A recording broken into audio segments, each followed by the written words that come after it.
नाज़रीन, ज़राई प्रोग्राम ज़राअतनामा के साथ आपकी मेज़बान शमाली हाज़िर खिदमत है। आज का हमारा प्रोग्राम गंदम की कटाई, गहाई और ज़ख़ीरा करने के बारे में एहतियाती तदाबीर से मुतल्लिक है।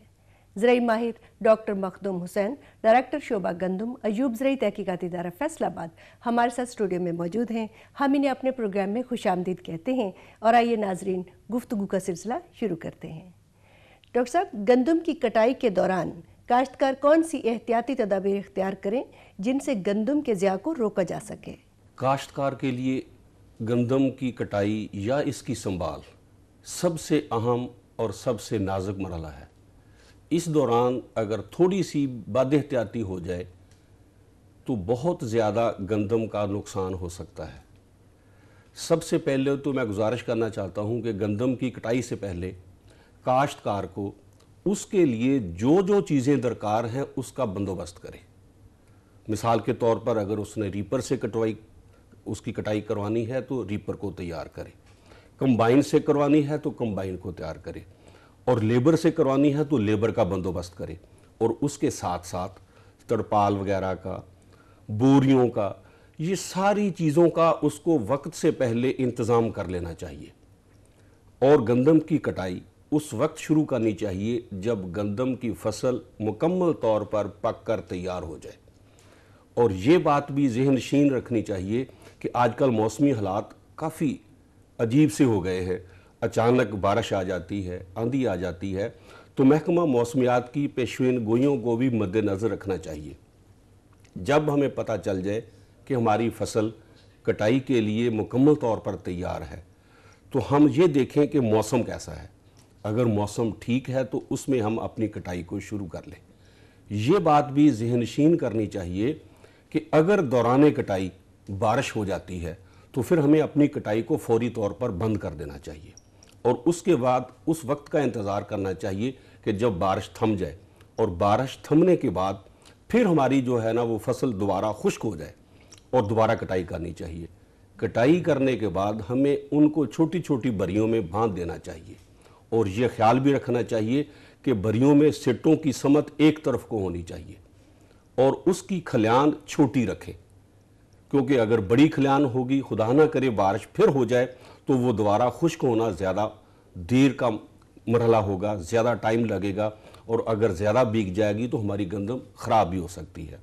और खलियान बनाते वक्त हमें ये देखना होगा कि हमारा वो जगह जहाँ हमने गंदम के खलियान बनाने हैं वो आम जगह से थोड़ी सी ऊंची जगह पर होनी चाहिए, और इसके साथ साथ खलियान के इर्द गिर्द पानी की निकासी का भी मुकम्मल तौर पर हमें इंतज़ाम करना चाहिए।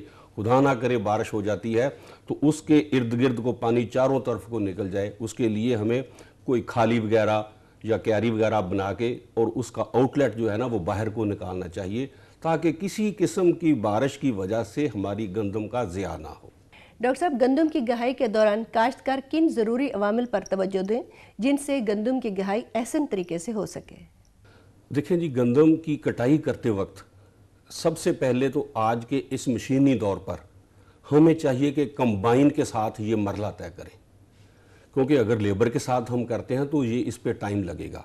हमें सबको इस बात का अंदाज़ा है कि मौसमी हालात जो है ना वो इतने ठीक नहीं हैं, तो काश्तकार को ये चाहिए कि वो तरीका अपनाए जिससे जल्दी से जल्दी उसकी कटाई जो है ना वो मुकम्मल हो सके। तो सबसे फास्ट तरीका जो है ना वो तो कंबाइन के साथ हम कटाई कर सकते हैं। अगर किसी वजह से हमारे पास कंबाइन मौजूद नहीं है या उसका इंतज़ाम नहीं हो सकता तो फिर हमें रीपर की तरफ जाना चाहिए, क्योंकि रीपर भी हाथ से काटने की बजाय तेज़ी से गंदम की कटाई में मददगार साबित हो सकता है। और फिर आखिरी जो हमारे पास मरला आता है, या अगर कुछ भी हमारे पास मौजूद नहीं है, कंबाइन भी मौजूद नहीं है, रीपर भी मौजूद नहीं है, तो फिर लेबर के साथ ही हम कटाई करवा लें। कटाई करते वक्त सबसे अहम जो बात काश्तकार को देखनी चाहिए कि मौसम को मद्देनज़र रखे और महकमा मौसमियात की पेशीन गोई के मुताबिक अपनी कटाई का सारा इंतज़ाम उसी अंदाज से करें। डॉक्टर साहब, गंदम की कटाई गहाई के बाद गंदम को घरों में इस्तेमाल करने के लिए ज़ख़ीरा करते वक्त कौन सी एहतियाती तदाबीर इख्तियार की जाए? देखिए, ज़ख़ीरा करने के दो तरीके हैं। एक तो है छोटी सतह पर जिसकी आपने बात की कि अपने घर के लिए जो उसने गंदम खाने के लिए रखनी है उसको कैसे संभाले, اور دوسرا مرحلہ ہے کہ بڑے وسیع پیمانے پر گندم کا ذخیرہ ہم نے کیسے کرنا ہے۔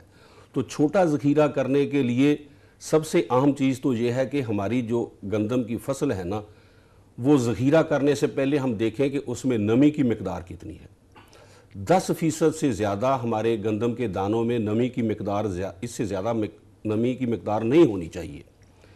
تو اس کا طریقہ کیا ہے؟ ہر فرد کے پاس، ہر کاشتکار کے پاس کوئی ایسا تھرمامیٹر یا کوئی ایسا نمی ماپنے والا تھرمامیٹر تو ہے نہیں جس سے وہ یہ اندازہ کر لے گا کہ موئسچر میٹر سے کتنی حد تک وہ اپنی جو ہے نا گھر کی خوراک ذخیرہ جو کرنی ہے، تو اس کے پاس موئسچر میٹر تو موجود نہیں ہے۔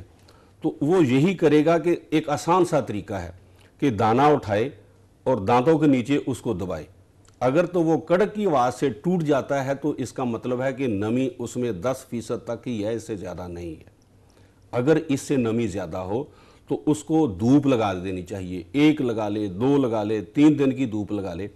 اگر ایسے ہی 10% سے زیادہ نمی کو وہ ذخیرہ کرنے کی کوشش کرے گا تو اس پہ کیڑوں کا حملہ زیادہ ہوگا اور گندم اس کی ضائع ہو جائے گی۔ سال بھر کے لیے جو اس نے اپنے کھانے کے لیے استعمال کرنی تھی وہ بالکل ضائع ہو جائے گی۔ تو لہٰذا اس میں نمی کی مقدار کا مناسب ہونا از حد ضروری ہے۔ دوسرے طور پر گھر میں رکھنے کے لیے اس کو کھلا چھوڑنے کی بجائے، اس کو بوریوں میں بند رکھنے کی بجائے سب سے زیادہ بہتر ہے کہ وہ بن ہوتے ہیں بنے ہوئے، اس کو پنجابی میں پڑولا بھی کہتے ہیں، تو اس میں اس کو ذخیرہ کرنے چاہیے۔ اس کو ذخیرہ کرنے سے پہلے بن کو مکمل طور پر صاف کر لیں اور اس کو بھی کوشش کرے کہ وہ دھوپ میں رکھے۔ اور دھوپ میں رکھنے سے کیا فائدہ ہوگا کہ اس میں نمی کی جو مقدار ہوگی نا وہ بڑھے گی نہیں بلکہ بدستور کم ہوتی جائے گی۔ جیسے میں نے پہلے بھی کہا کہ اگر نمی 10% سے زیادہ ہوگی تو کیڑوں کا حملہ اس میں زیادہ ہوگا۔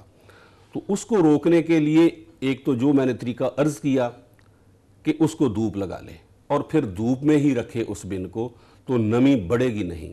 سیکنڈلی، اگر کسی وجہ سے نمی بڑھ جاتی ہے اور اس میں کیڑا لگنے کا اندیشہ ہے تو اس میں گولیاں ہمارے پاس جو موجود ہیں، جو فیومیگیشن کے لیے استعمال کی جاتی ہیں، عام فارمر اس سے آگاہ ہیں، تو ان گولیوں کا اس بن میں استعمال کر لے۔